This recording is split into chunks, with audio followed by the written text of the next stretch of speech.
Salut, bienvenue sur Ivonet Channel. Je suis très heureux de vous retrouver aujourd'hui pour une toute nouvelle vidéo. La vidéo d'aujourd'hui s'enregistre dans notre série de foires aux questions dans laquelle nous répondons aux questions spécifiques que nos abonnés nous posent sur la thématique de l'immigration au Canada. Donc, comment être sûr qu'on n'est pas en train de se faire arnaquer quand on fait recours à quelqu'un d'autre, disons un représentant ou à un consultant pour notre projet d'immigration.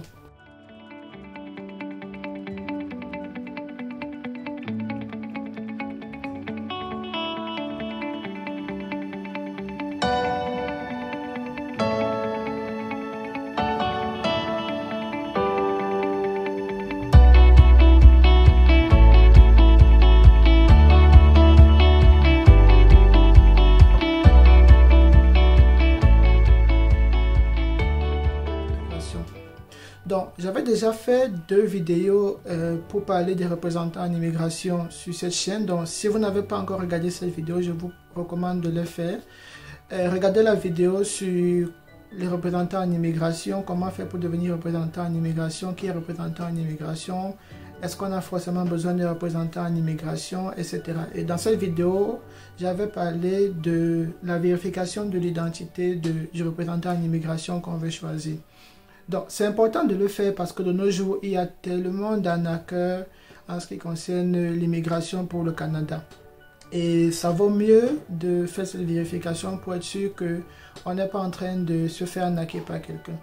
Donc, plus précisément, j'ai reçu des emails des abonnés de cette chaîne pour demander est-ce que tu peux nous aider à vérifier si le consultant avec lequel je suis en train de traiter est authentique, etc. Bon, j'ai quand même fait cette vérification pour l'un des abonnés, mais je pense que c'est quelque chose que vous devez systématiquement faire avant même d'entrer en contrat avec cette personne. Donc, je vais vous montrer rapidement comment le faire déjà sur un téléphone parce que la plupart de nous aujourd'hui font des recherches sur le téléphone ou utilisent le téléphone. Et aussi, je vais vous montrer comment le faire à partir de l'ordinateur. Donc, si ça vous intéresse, restez scotché. Tout de suite, on va sur le téléphone et après, on va sur l'ordinateur pour voir comment ça se passe. Donc, cette fois-ci, on est sur l'ordinateur et on va rapidement voir comment vérifier l'identité de son consultant en immigration.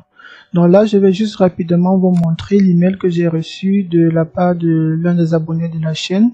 Et voici l'agence du consultant en immigration qui lui a envoyé le message et il voulait que je l'aide à vérifier si cette agence ici, si c'est pas une arnaque, etc. Donc voici les coordonnées voici le nom de l'agence, voici les coordonnées qu'ils ont fournies. Donc ce que je fais juste pour ça, c'est que je vais en fait sur leur site web puisqu'ils ont fourni le lien du site web. Donc voici leur site web, juste pour revenir à la page d'accueil pour que vous voyez à quoi ça ressemble. Donc voici le site web. Et là, je crois que l'information que je veux vérifier ici, c'est juste qui est ou bien qui sont les consultants en immigration de cette firme. Donc là, il y a du test, mais je vais juste dans la partie peut-être description à propos de cette agence.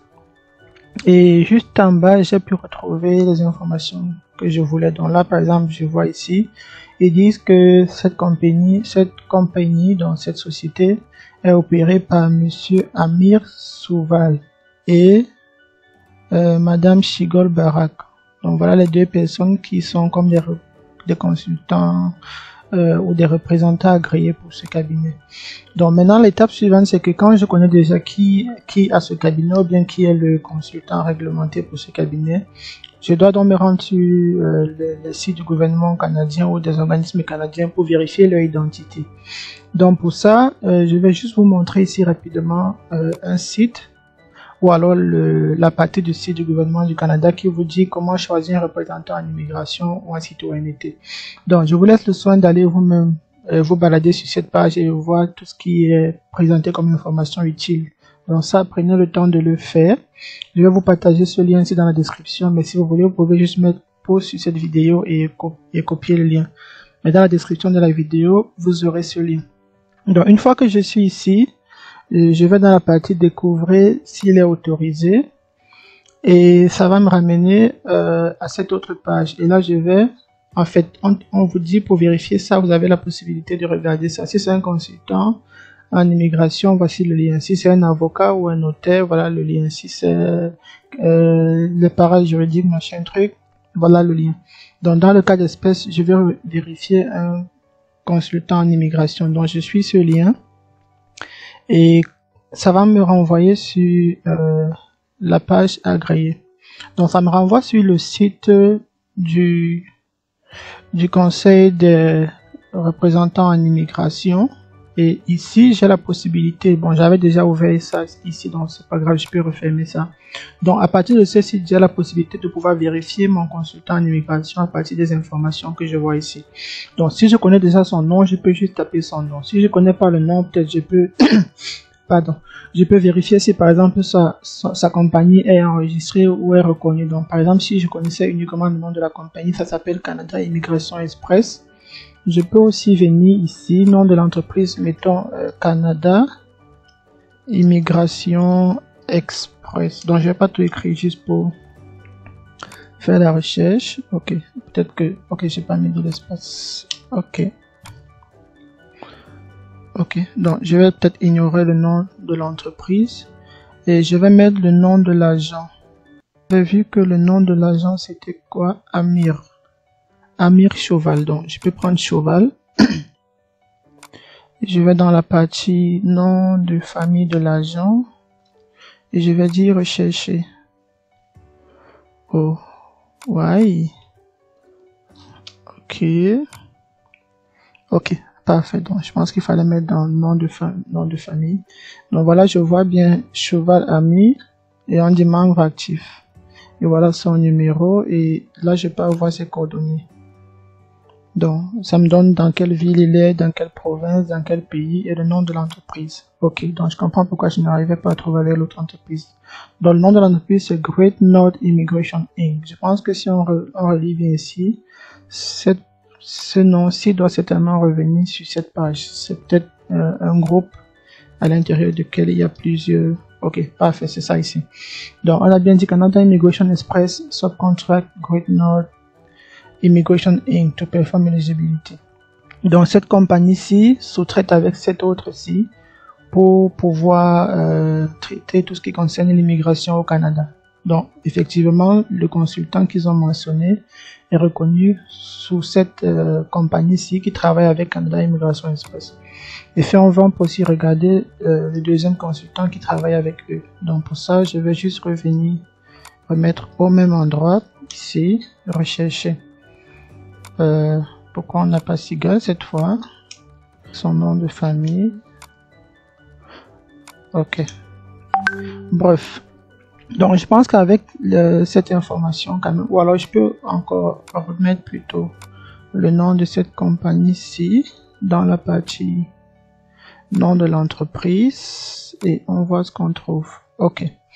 Donc qu'est-ce que je faisais comme erreur? Parce que les deux consultants sont bien là, Cheval Amir et Barak Sigal. Donc, c'était les deux noms, Amir et Sigal Barak. Donc, voilà les deux consultants qui sont reconnus sous cette agence-ci qui est en contrat avec cette autre compagnie.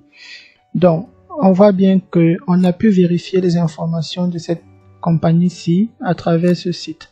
Donc, si vous connaissez le numéro du consultant, vous pouvez juste utiliser le numéro ici pour le retrouver. Donc si par exemple j'ai ce numéro et que je le tape là, je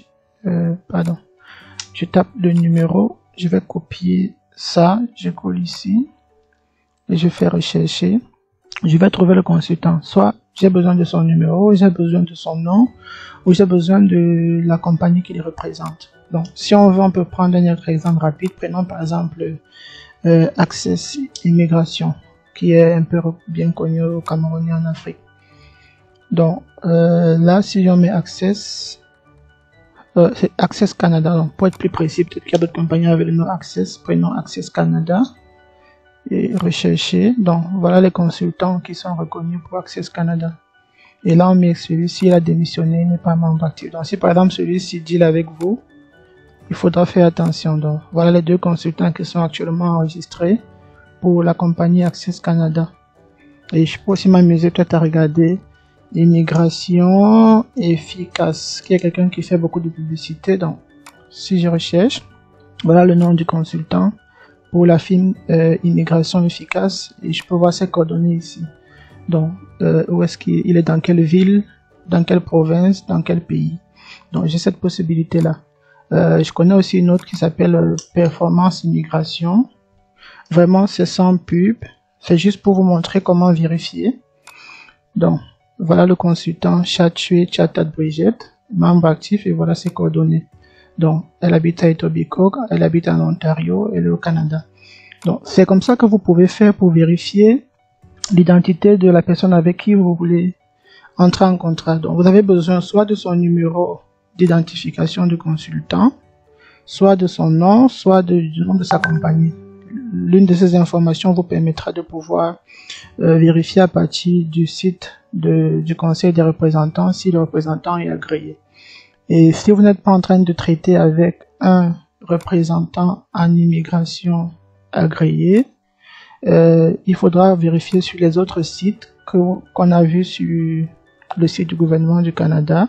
Donc, si c'est un avocat, allez plutôt sur ce lien. Si c'est un parajuriste, allez plutôt sur cet autre lien. Et on a aussi des liens pour les autres provinces. Donc, ça vous permet d'avoir l'information exacte et entrer en contact uniquement si vous êtes sûr que cette personne-là est vraiment un consultant en immigration reconnu par le gouvernement du Canada. Ok. J'espère que cette vidéo vous sera utile pour pouvoir faire par vous-même votre vérification pour être sûr que le consultant en immigration ou le représentant que vous avez choisi pour votre procédure d'immigration est quelqu'un d'authentique et qu'il est reconnu par le gouvernement canadien. Mais juste pour le préciser, le fait de prendre un représentant en immigration, comme je l'ai dit dans la vidéo où je parle du représentant en immigration, n'augmente en rien vos chances d'avoir une réponse du gouvernement canadien. Donc, il faut bien comprendre, si vous choisissez un représentant, c'est beaucoup plus pour qu'il vous aide à bien préparer votre dossier, à travers son expérience, à vous dire qu'est-ce qui peut marcher, qu'est-ce qui peut ne pas marcher, mais ce n'est pas lui qui prend la décision de vous donner le visa. Cette décision, elle revient encore et toujours au gouvernement canadien. Donc, comprenez bien cela et, comme je l'ai dit, prenez toujours le soin de vérifier votre consultant avant d'entrer en contact avec lui. Donc, si vous avez des questions sur l'immigration canadienne, n'hésitez pas à laisser un commentaire, envoyez-nous un email et on va pouvoir faire une vidéo pour y répondre pour que ça puisse aider beaucoup d'autres personnes. Donc, d'ici là, portez-vous bien et on se voit la prochaine fois. Bye.